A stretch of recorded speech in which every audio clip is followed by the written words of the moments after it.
What's up, fam? It's me, your boy, your urban sports guru.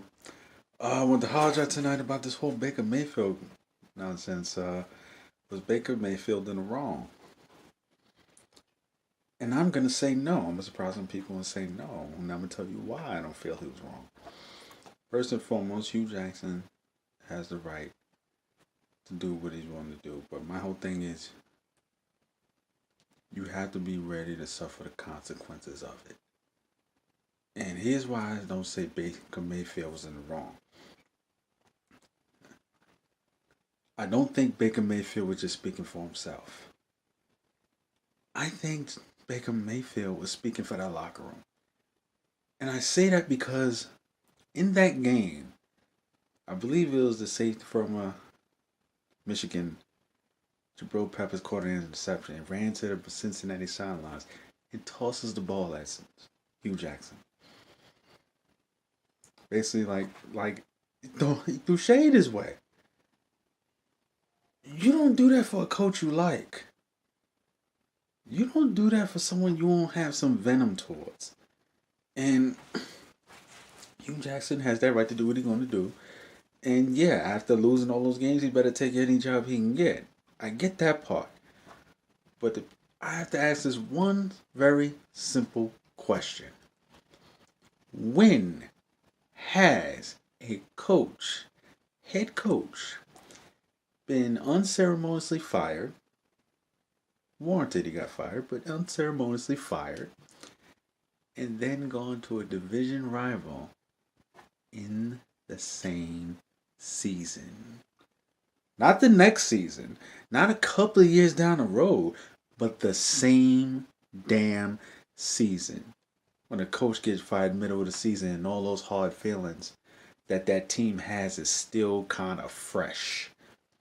It's still fucking fresh. And then you go to an in-state division rival that you still ain't play at. You got to play these motherfuckers twice. Were you there before? Yes, I get that. I get that. And he has that right. I get it, but you got to be ready to deal with the consequences. You got to be ready for motherfuckers feeling some type of way about it. And I don't think it was just Baker Mayfield. I'm going to give y'all a perfect example. Those that I follow, y'all know I'm a Giants fan. Last year, we got rid of Ben McAdoo. Now, what if the Giants fired Ben McAdoo in the middle of the season like I wanted? What if the Giants fired Ben McAdoo right after he benched Eli for Geno Smith? Right after that. Then they fire him and he goes to a division rival. To a division rival that we had to play against. You going to tell me Eli's not going to get a little more up for that fucking game against McAdoo? You damn fucking right he is. Especially in the same fucking season.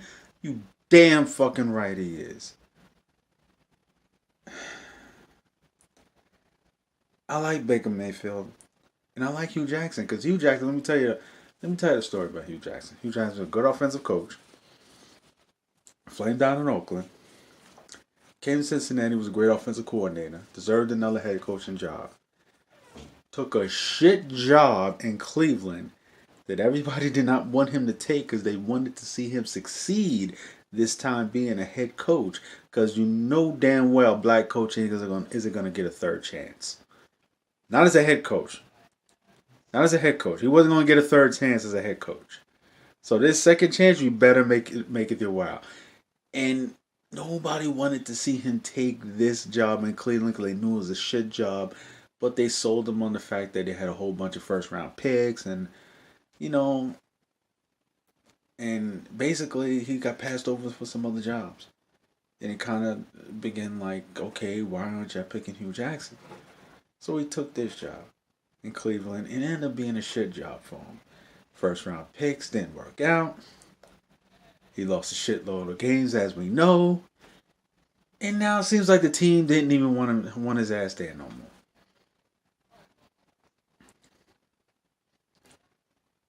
But he has the right to do what he got to do. He got a family. I understand Cleveland still got to pay him, whatever.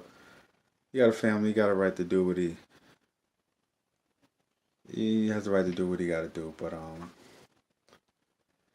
all I'm saying is you got to be ready to deal with whatever those consequences are.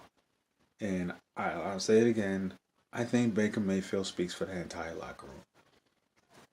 Just my belief, because you saw when the DB, I believe it was Jabril Peppers, he tosses the ball right at Stu Jackson. He tossed it right at him. He didn't have to do that. He did not have to do that. I think he was speaking for a lot of guys in that locker room. A lot of motherfuckers. So that's just my take. Let me know how you feel. Let me know how you feel. Let me know your take. It's your boy, Urban Sports Guru. Salute.